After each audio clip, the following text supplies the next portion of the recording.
আসসালামু আলাইকুম সবাইকে, আশা করি সবাই ভালো আছেন।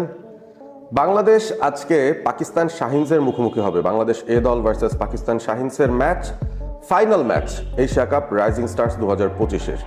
এবং বাংলাদেশ সেমিফাইনালে নাটকীয়ভাবে সুপার ওভারে ইন্ডিয়াকে হারিয়ে দিয়ে ফাইনালে এসে পড়েছে। এবং পাকিস্তান, তারা এই টুর্নামেন্টে এখনো পর্যন্ত অপরাজিত দল। গ্রুপ পর্বে সবকটা ম্যাচ জিতেছে, সেমিফাইনালেও তারা ম্যাচ জিতেছে, শ্রীলঙ্কার এগেনস্টে কনভিনসিংলি ম্যাচ জিতেছে।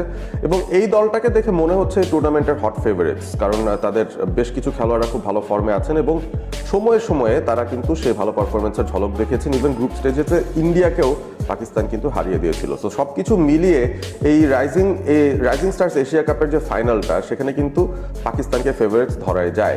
তবে বাংলাদেশ এ দল যতটুকু পারফরমেন্স দিয়েছে, আমরা অবভিয়াসলি ওভারঅল পুরো টুর্নামেন্টের দিকে যদি তাকাই, বাংলাদেশ তারা একটা ম্যাচ হেরেছিল গ্রুপ পর্বে, সেটা শ্রীলঙ্কার এগেনস্টে ছিল এবং সেই ম্যাচটাও জেতার মতো ম্যাচ ছিল, জিততে থাকা একটা ম্যাচ। বাংলাদেশ শেষ পর্যন্ত হেরে গেছে 6 রান, 1 বলে 6 রান দরকার ছিল, 5 রানে শেষ পর্যন্ত বাংলাদেশ ম্যাচটা হেরে যায়।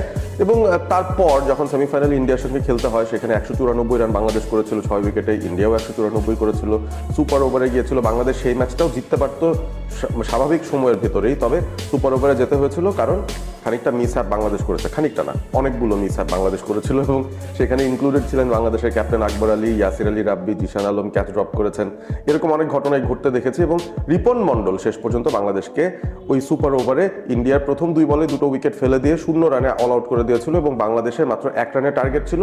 ইন্ডিয়ার বোলার একটা ওয়াইড করাতে বাংলাদেশ সেই ম্যাচটা জিতে বের হয়ে গেছে। তবে সেই ম্যাচটায় অসাধারণ একটা পারফরমেন্স নিয়ে কিন্তু আমরা খুব একটা বেশি আলোচনা করিনি, সেটা হচ্ছে এস.এম. মেহরব হাসানের পারফরমেন্সটা। এস.এম. মেহরব হাসানকে কতজন আপনারা চেনেন বা তার পারফরমেন্স কতটুকু আপনাদের নজরে এসেছে? ডোমেস্টিক ক্রিকেট যারা ফলো করছেন তারা ইতিমধ্যে দেখেছেন 2022 সালে এই লিস্ট এ ক্রিকেটে ডেবিউ হয়ে গেছিল এস.এম. মেহরবের। তখনও তিনি আন্ডার-19 বাংলাদেশ ন্যাশনাল টিমে খেলতেন। খুব বেশি আন্ডার-19 ম্যাচেস তিনি খেলার সুযোগ পাননি, মাত্র 18টা ম্যাচ খেলেছেন। এবং সেই জায়গায় এস.এম. মেহরব তিনি ব্যাট হাতে বল হাতে ক্রিটিক্যাল কিছু পারফরমেন্সেস দিয়েছেন। লোয়ার ডাউন দ্য অর্ডারে তিনি ব্যাটিংয়ে নামতেন এবং তার ডানহাতি অফ স্পিনটাও বেশ কার্যকরী ছিল। তো সব কিছু মিলিয়ে এস.এম. মেহরব একটা ভালো ইউথ প্যাকেজ হিসেবে আস্তে আস্তে গ্রো করছিলেন।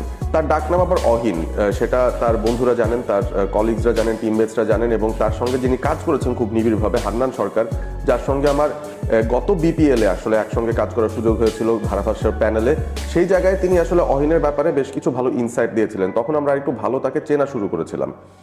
মেহরব তিনি আসলে কোন ধরনের একজন ক্রিকেটার? অনেকেই তার বাহ্যিক চেহারা নিয়ে বা তার ওভারঅল কি বলে প্রেজেন্টেশনটা নিয়ে বলেন যে তার সঙ্গে নাকি সাকিব আল হাসানের একটা মিল খুঁজে পাওয়া যায় তার চেহারার মধ্যে। স্পেশালি তিনি যখন হেলমেটটা পরেন, হেলমেট পরে যখন নামেন, দূর থেকে কিন্তু মনে হয় হয়তো সাকিব আল হাসান ব্যাট করছেন, কারণ এস.এম. মেহরবের ব্যাটিংয়ের স্টাইলটা খানিকটা সাকিবের সাথে মেলে। এবং তিনি একজন বাঁহাতি ব্যাটার, সেই সাথে ডানহাতি অফ স্পিনার, দুর্দান্ত একজন ফিল্ডার।